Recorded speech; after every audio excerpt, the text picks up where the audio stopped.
چنا ہے الن نساء العالمین، عالمین کی عورتوں میں سے، یا عالمین کی عورتوں پر، اللہ ہے جو مرضی آپ ترجمہ اس کا کر سکتے ہیں۔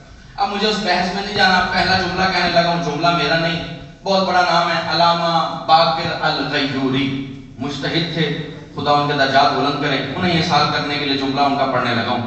ان سے کسی نے پوچھا وجہ کیا ہے جب خدا نے حضرت مریم کو ایک دفعہ چن لیا تھا تو دوسری دفعہ کو چنا؟ ان اللہ اصطفاک واصطفا، یہ ایک دفعہ جب وہ کسی کو چن لیتا ہے تو اس کا چناؤ کتنا اعلیٰ ہوگا کہ جسے وہ چن رہا ہو۔ چلیں آسان کرتا ہوں، کسی ملک کا پرائم منسٹر اگر کسی کو چن لے تو وہ کم از کم اس قابل تو ہے نا کہ چنا جا سکے، اس لیے کہ دیکھا یہ جائے گا کہ چن کون رہا۔ اب چن وہ رہا ہے کہ جو ہر شے کو ہونے سے پہلے جانتا، جو علی کل شیء قدیر۔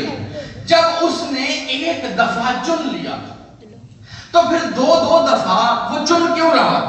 اب جملہ ان کا وہ کہتے ہیں الاصطفاء الاول للمریم، کہ اللہ نے پہلی دفعہ مریم کو ذاتی طور پہ چنا۔ جاگنا، میں بغیر تمہید کے جملہ کہنے لگا ہوں، الاصطفاء الاول للمریم، مریم کو پہلی دفعہ اس کی ذاتی حیثیت میں چنا۔ والاصطفاء الثانی للولادۃ عیسیٰ، اور دوسری دفعہ عیسیٰ عطا کرنے کے لیے چنا۔ نہیں میں آسان کرتا ہوں، پہلی دفعہ مریم کا ذاتی چناؤ، دوسری دفعہ عیسیٰ عطا کرنے کے لیے چنا۔ جملہ اب ہے جو انہوں نے کہا ہے اور وہ میں یہاں کہنے لگا ہوں، چہرے بتائیں گے یہ کہاں تک دل میں اتر گیا ہے۔ سوالی نے پوچھا کہ بلا یہ دوسری دفعہ عیسیٰ عطا کرنے کے لیے کیوں چنا؟ کہ اس لیے کہ اللہ نے عیسیٰ مریم کو نطفے کی نجاست سے پاک رکھ کے دیا۔ جملہ تو ابھی آئے گا حضور۔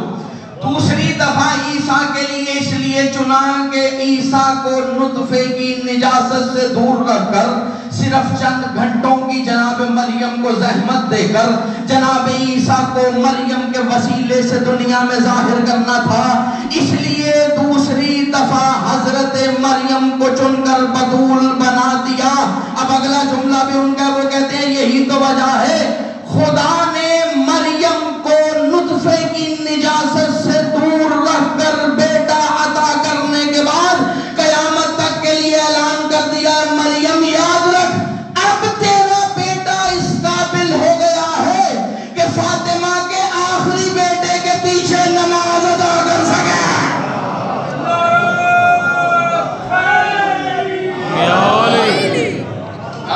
آپ کیا کہتے ہیں؟ اب تیرا بیٹا اس قابل ہو گیا۔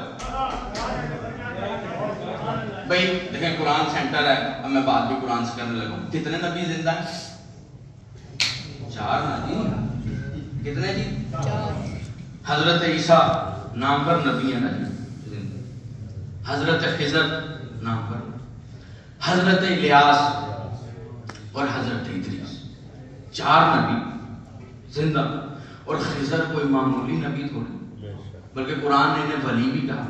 اب اس پہ بحث ہے کہ یہ نبی ہیں، رسول ہیں، ولی ہیں یا کیا، لیکن اس بحث میں ہم نے جانا نہیں۔ لیکن کم از کم خضر اس قابل ہے کہ موسیٰ جیسے کو شاگردی میں نہیں لیتا۔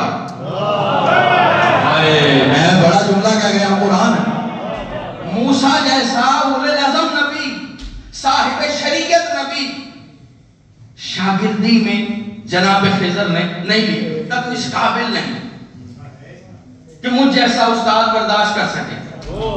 میں جملہ کہوں کمال ہے، دنیا کو آج تک خضر سمجھ نہیں آ رہا ہے، مقابلہ اس سے کر رہے ہیں کہ جس کے بچوں کا شاگرد خضر کہلاتا۔